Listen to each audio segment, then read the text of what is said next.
मैंने अपनी एडिटिंग की शुरुआत इस HP के इंटेल पेंटियम पोटैटो इनसाइड के साथ की। 4 GB वाला ये लैपटॉप जब तक बेहोश और कोमा में नहीं जाता था तब तक मैं इसकी पूरी पूरी बकरी बनाता था। लेकिन इस लैपटॉप ने मेरा पूरा पूरा साथ दिया और अब मैं जानता था कि यूट्यूब एज अ कैरियर अगर मुझे करना है तो मुझे एक ठीक से PC की ज़रूरत तो एडिटिंग के लिए पड़ेगी ही पड़ेगी। फिर इसके बाद मैंने एक अपना बजट बनाया और 40,000 के अंदर PC बिल्ड करने की सोची। मेरे पास अपने पुराने PC की मॉनिटर और UPS वगैरह पड़े थे तो ज़रूरत थी एक पावरफुल CPU की, लेकिन बजट में। अपने खोजबीन और बजट को ध्यान में रखते हुए मैंने CPU की स्टोरी 38,000 के अंदर अंदर पूरी क्लोज कर दी। बाकी 2,000 जो मेरे पास बजट में बचे उससे मैंने अपना कीबोर्ड माउस और छोटी मोटी चीज़ें जैसे वाईफाई राउटर भी ले लिया। PC कंपोनेंट्स मैंने यूज़ किया i5 का 11400 और इसमें है इंटीग्रेटेड ग्राफिक्स, यानी कि आपको डिस्प्ले के लिए GPU की जरूरत नहीं पड़ेगी। और वैसे भी आजकल किडनी बेचने वाली कीमत चली हुई है GPU की, तो हम GPU को बाद में ही देखेंगे। इसके बाद मदरबोर्ड के लिए मैं गया गीगाबाइट के लिए और जो कि मॉडल है H510M मदरबोर्ड। रैम में मैं गया रिपजॉस की 16 GB की सिंगल स्टिक जो कि है 3200 MHz की। डबल इसलिए नहीं क्योंकि मदरबोर्ड में आते हैं सिर्फ 2 स्लॉट और अगर मैं एक और 16 GB की लेता तो बजट से ये बाहर चला जाता। तो बाद में जब पैसे होंगे तो मैं 16 GB एक और स्टिक लगाऊंगा इसमें और कर दूंगा इसे 32 GB। तो स्टोरेज के लिए मैंने चूज किया NVMe WD की तरफ से SN550 जो क्या थी 2400 MB पर सेकंड और 1700 MB पर सेकंड की रीड राइट स्पीड के साथ 500 GB की स्टोरेज। इसके बाद आते हैं हम अपने PSU पे पावर सप्लाई यूनिट जो कि है कूलर मास्टर की तरफ से 450 वाट की और इसमें हमें मिलने वाली है 5 साल की वारंटी। तो ये 450 वाट काफी है इस सिस्टम के लिए, यहाँ तक कि GPU लगाने के बाद भी।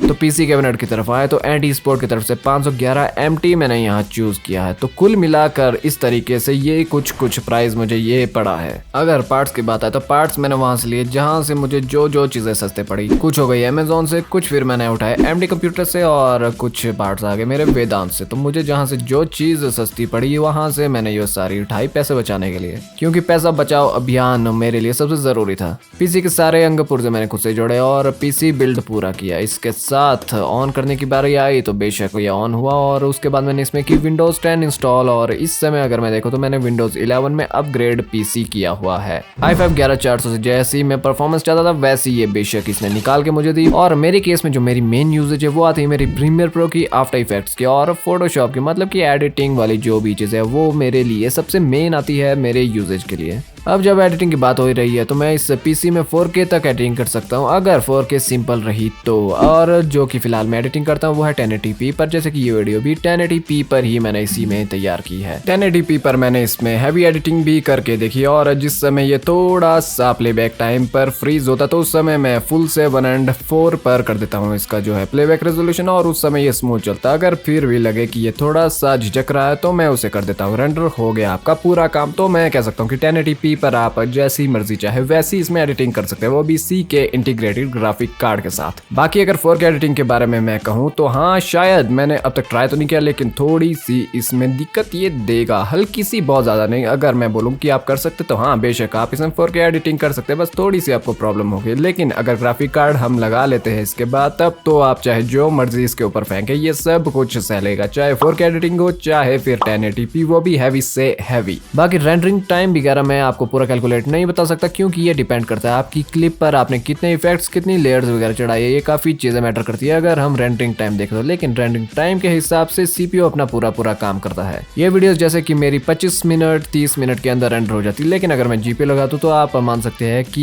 ये समय आधा भी हो जाएगा। बाकी मैंने जैसा कहा कि पैसे आएंगे और GPU की अगर कीमतें सही आ गई तब हम GPU लगाकर इसे पूरी तरीके से पूरी पावर दे सकते हैं। तो आप इस कीमत पर इसे एक गेमिंग PC या फिर एक एडिटिंग PC भी बोल सकते हैं। गेमिंग PC बोलना शायद ठीक नहीं होगा क्योंकि इसमें फिलहाल GPU की कमी है और एडिटिंग में हम थोड़ा सा कॉम्प्रोमाइज जरूर कर सकते हैं बिना GPU के। लेकिन अगर गेमिंग की बात आए तो काफी सारी गेम्स है जो कि GPU की डिमांड ज्यादा करती है, तो फिलहाल इससे गेमिंग में मैं नहीं जोड़ूंगा। लेकिन आप ऐसा नहीं है कि इसमें गेम कर ही नहीं सकते, छोटी मोटी काफी गेम्स थोड़े लो से मीडियम सेटिंग में आप कर सकते हैं। लेकिन GPU लगाना आपके लिए जरूरी हो जाएगा। अगर आप गेमिंग पे फोकस है तो बिल्कुल GPU आपको चाहिए ही चाहिए, इसमें कोई 2 पॉइंट नहीं होंगे। बाकी आप कॉस्ट कटिंग भी इसमें कर कर सकते हैं, जैसे कि आप स्टोरेज थोड़ी छोटी लगा सकते हैं और कैबिनेट भी थोड़ा सस्ता लगा सकते हैं। साथ में रैम अगर आप 16 GB से 8 GB करें तो भी पैसा बच जाएगा, लेकिन मैं आपको रैम के मामले में खासकर ये रिकमेंड नहीं करूंगा कि आप रैम को 8 GB पर रखें, वो भी आज के टाइम में अगर आपकी यूजेज खासकर एडिटिंग और गेमिंग है तो, क्योंकि आफ्टर इफेक्ट जैसे भूखे नंगे ज्यादातर जो सॉफ्टवेयर वो तो 16 GB रैम खड़े खड़े खा जाते हैं। अगर आप उसमें हैवी एडिटिंग कर रहे हैं तब तो ये 25 GB तक भी चले जाते हैं, और मैंने कई बार देखा है कि 28 से 30 GB की डिमांड भी आफ्टर इफेक्ट करता है। अगर हैवी से हैवी लोड अगर आप आफ्टर इफेक्ट में दे रहे तो आप समझ सकते हैं कि 16 GB रैम तो आपको मिनिमम चाहिए ही होगी।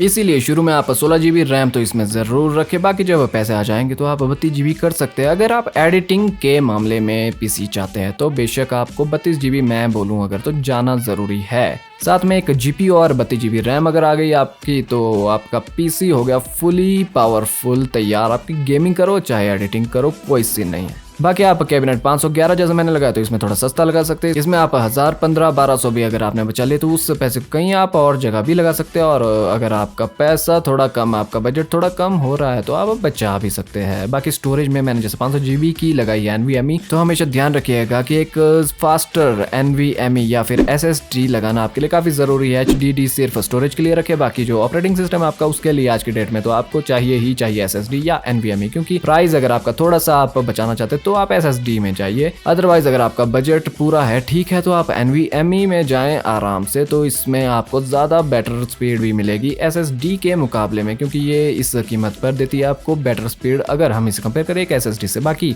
एक हैवी स्टोरेज अगर आप लगाना चाहते हैं तो 1 TB की आप जा सकते हैं बेशक एक हार्ड ड्राइव में। लास्ट में GPU एक ऐसी चीज है जो कि एक पीसी को पूरा करता है। अगर ये आपके पीसी में नहीं लगा है तो एक ना एक चीज अधूरी आपको जरूर लगेगी अपने पीसी में, कुछ ना कुछ कमी तो जरूर रह जाएगी, क्योंकि GPU एक बहुत ही जरूरी पार्ट आता है। चाहे मैं इसे एडिटिंग की तरफ से देखूं चाहे फिर मैं गेमिंग की तरफ से, जहां की आपको ग्राफिक कार्ड तो चाहिए ही चाहिए। इस समय हमारा बजट भले ही ना हो GPU लायक, लेकिन GPU के जब प्राइजेस आने लगेंगे डाउन जेब के अंदर हमारे, तब आप जरूर लगाए एक GPU 1660 सुपर जैसे। अगर हमारे फिर से बजट में आ जाते हैं, या फिर आप दूसरे कई और भी है जैसे 6500 XT AMD की तरफ से और कुछ और भी, तो एक अच्छा GPU अगर आप देखें अपने बजट में जैसे कि 1660 वगैरह अगर ढंग के प्राइस में आ गए 30 से अंदर, 25, 24 के अंदर पुराने वाले अपने प्राइस में अगर आ गए, तो बेशक आप एक GPU तो आपको जरूर लगाना ही पड़ेगा, तब जाके आपका पीसी हो जाएगा पूरा कंप्लीट। चाहे आप फिर एडिटिंग करें, आपका कंप्यूटर आप जो भी इस पर फेंकेंगे ये पूरे तरीके से चलाएगा, क्योंकि i5 11400 फुली कैपेबल है कई चीजों को उठाने के लिए। और अगर आपने फिर GPU लगा लिया तब तो इसे रोकना असंभव ही हो जाएगा। खैर तब तक के लिए 11400 का इंटीग्रेटेड ग्राफिक कार्ड हमें हमारा काम निकाल के देता ही रहेगा। तो ये था मेरा पीसी बिल्ड i5 11400 40,000 के अंदर का पीसी बिल्ड। तो अगर ये वीडियो आपको पसंद आई हो तो वीडियो को लाइक और चैनल को सब्सक्राइब जरूर कीजिएगा। तो इस समय आप लोग देख रहे हैं पांडू पांडा,